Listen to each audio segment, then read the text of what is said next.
this morning we have the eye-opening result of a Brian Ross investigation into just how secure some airport security checkpoints really are when it comes to your property. Anytime you go through security, you take it on faith your stuff will be there on the other side, but that's not what always happens. Brian Ross here with us now to explain. Well, good morning, Amy. New figures out today show 381 TSA officers have been fired for stealing from passengers and their luggage. And members of Congress think that may just be the tip of the iceberg.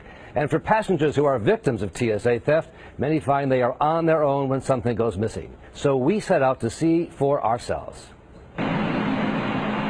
We went to 10 major airports, all with a history of TSA theft problems.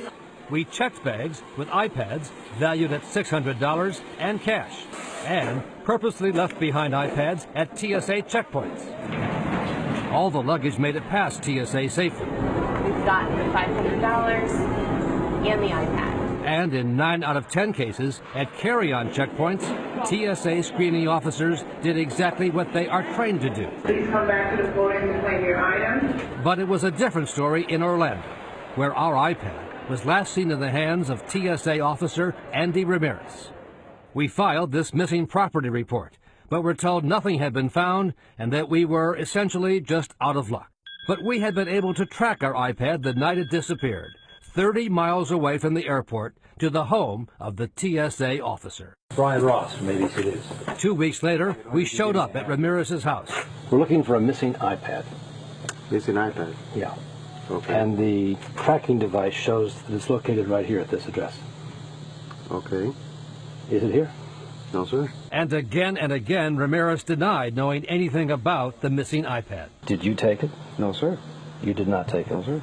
But after setting off an audible alarm on the missing iPad and asking him to search his house again, Ramirez produced it. You found it. There it is. Okay, turn the camera off. With his TSA uniform shirt now off, Ramirez claimed that it was his wife who had taken it, not him. I want you to explain how this iPad left at a TSA screening station ended up in your house. My wife's, I'm so embarrassed. Your wife? My wife says she got the iPad and brought it home. You know, that can't be true because the last time we saw it, it was in your hands. It wasn't in your wife's hands. We saw it in your hands.